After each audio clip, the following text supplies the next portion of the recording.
আমার হাতের এইরকম মাটন বিরিয়ানি খেতে চাও? এই কিছুদিন আগে একটা অর্ডার ছিল 10 জনের মাটন বিরিয়ানি বানানোর জন্য, তাই আমি এই মাটন বিরিয়ানিটা বানিয়েছিলাম। এটা আমার বানানো এখনো অবধি বেস্ট মাটন বিরিয়ানি। আমি এই মাটন বিরিয়ানিতে যা যা জিনিস দিয়েছি, যে ধরনের কোয়ালিটি প্রোডাক্ট ব্যবহার করেছি, তোমরাই বলো এই এক প্লেট মাটন বিরিয়ানির দাম কত রাখা যেতে পারে।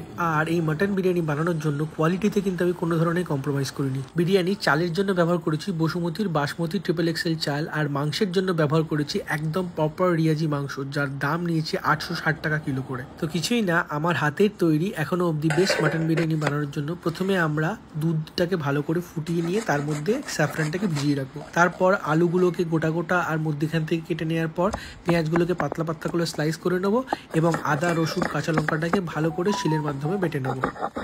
আদা রসুন কাঁচা লঙ্কা বাটা হয়ে গেলে সেটাকে আমরা জলের মাধ্যমে ভালো করে গুলিয়ে নিয়ে সেটাকে ছেঁকে নেব। আমরা এখানে আদা রসুন কাঁচা লঙ্কার পেস্টটা ব্যবহার করব না, তার জলটা ব্যবহার করব। এরপর আমরা একটা হোমমেড বিরিয়ানি মশলা বানিয়ে নেব। গোটা গোলমরিচ, শাহজিরে, শাহমরিচ, গোটা গরম মশলা, জাবিত্রী আর জাইফল শুকনো খোলায় নুনের সহিত ভালো করে ড্রাই রোস্ট করে নেব। আমি এখানে এমন কোনো মশলা দিইনি যেটা আপনারা খুঁজে পাবেন না। এই মশলাটা ড্রাই রোস্ট করে যদি আপনারা শিলে বা মিক্সিতে বেটে নেন, আপনারা এটাকে প্রিজার্ভ করে কোনো একটা এয়ারটাইট কন্টেনারে অনেক দিন রাখতে পারেন। এই বিরিয়ানির মশলাটা কিন্তু বেসিক হলেও টেস্টের দিক থেকে কিন্তু একদম কোনো ডিফারেন্স পাবেন না। এরপর একটা কড়াইতে সাদা তেল দিয়ে তার মধ্যে ঘি মিশিয়ে আমরা পেঁয়াজগুলোকে বেরেস্তার জন্য ভেজে নেব। এখানে যখন লাল হওয়ার ঠিক আগে শেডে পেঁয়াজগুলোকে তুলে রাখবেন। যতটা পেঁয়াজ আমি তুলছি এই পেঁয়াজটা বেরেস্তার জন্য রাখবো। বাদবাকি পেঁয়াজের মধ্যে যে আদা রসুন কাঁচা লঙ্কা বাটার জলটা ছিল সেটা দিয়ে তার মধ্যে নুন দিয়ে ভালো করে মিশিয়ে নিয়ে মাংসগুলো অ্যাড করব। দেখতেই পাচ্ছেন প্রপার রেয়াজি মাংস, চাপ আর নাল্লির পিস নিয়েছি আমি।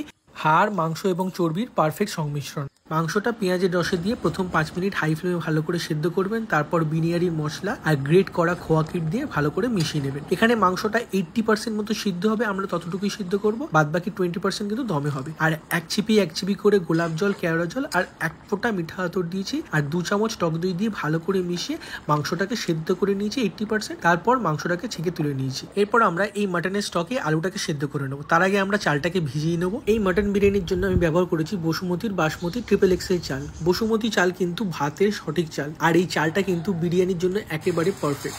প্রথমে আমরা চালটাকে জলে দুবার ভালো করে ধুয়ে নিয়েছি। বেশি ধোবেন না, তাহলে চালের গন্ধটা চলে যাবে।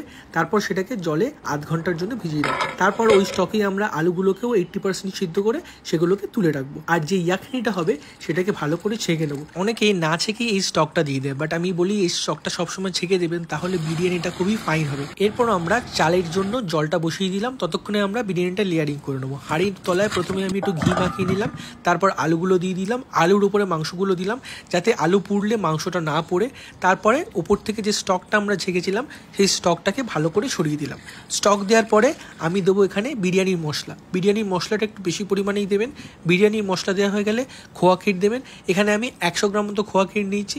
তারপর যে পেঁয়াজ বেরেস্তাটার অর্ধেকটা ছিল সেটা উপর থেকে ছড়িয়ে দিলাম, আর 2 থেকে 3 চামচ মতো টক দই উপর থেকে ছড়িয়ে দিলাম, আর কেশর গোলা দুধে অল্প গোলাপ জল, কেওড়া জল আর মিঠা আতর দিয়ে সেটাকেও ওপর থেকে ছড়িয়ে দিলাম। আর এখানে আমি আলু বোখরাও দিয়েছি।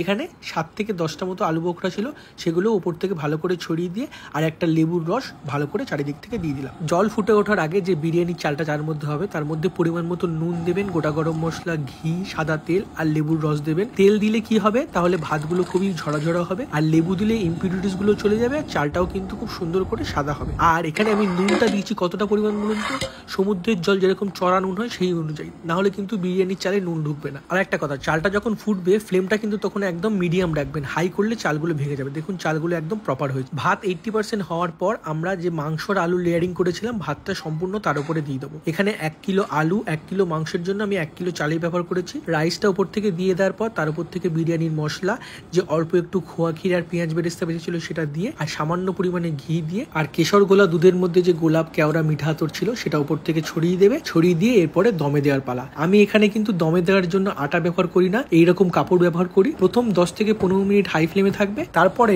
20 থেকে 30 মিনিট আমি এটাকে মিডিয়াম ফ্লেমে রাখবো গরম জলের ওপর। আপনারা চাইলে এটাকে চাটুর উপরেও রাখতে পারেন। তারপর 30 মিনিট পর যখন আপনি ঢাকনাটা খুলবেন, দৃশ্যটা ঠিক এইরকম হবে। বিরিয়ানি কাটানোর আগে উপর থেকে ঘি দিয়ে ভালো করে মিশিয়ে নেবেন।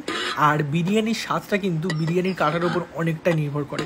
এটা আমি এখনো ঠিকঠাক রপ্ত করতে পারিনি, বাট চেষ্টা চালিয়ে যাচ্ছি। আর বিরিয়ানির রাইসটা দেখতে পাচ্ছেন একদম ঝরঝরে হয়েছে, লন গ্রেন, একটাও চাল কিন্তু ভেঙে যায়নি, একদমই ড্রাই হয়ে যায়নি, পুরো প্রপারলি ময়েস্ট ছিল। তো আপনারাও কিন্তু এই বসুমতির বাসমতি চাল অবশ্যই ট্রাই করতে পারেন। ফ্লিপকার্ট, অ্যামাজন ছাড়াও নিয়ারেস্ট স্টোরে আপনারা কিন্তু এই চালটা পেয়ে যাবেন। মাংস আর আলুটাও একদম প্রপারলি সেদ্ধ হয়েছিল, চালের মধ্যে মাংসর ফ্লেভারটা বর্তমান ছিল। তো আজকে ভিডিও কেমন লাগলো অবশ্যই জানাবেন এবং বাড়িতে এই মাটন বিরিয়ানিটা অবশ্যই বানাবেন। আর কেউ যদি বানাতে না চান, আমার হাতে যদি পপ আপও দেখতে চান মাটন বিরিয়ানি, সেটাও আমাকে জানাবেন। আর এই এক প্লেট মাটন বিরিয়ানির দাম কত রাখা যায় সেটাও আমাকে কিন্তু অবশ্যই জানাবেন। Till then, tata.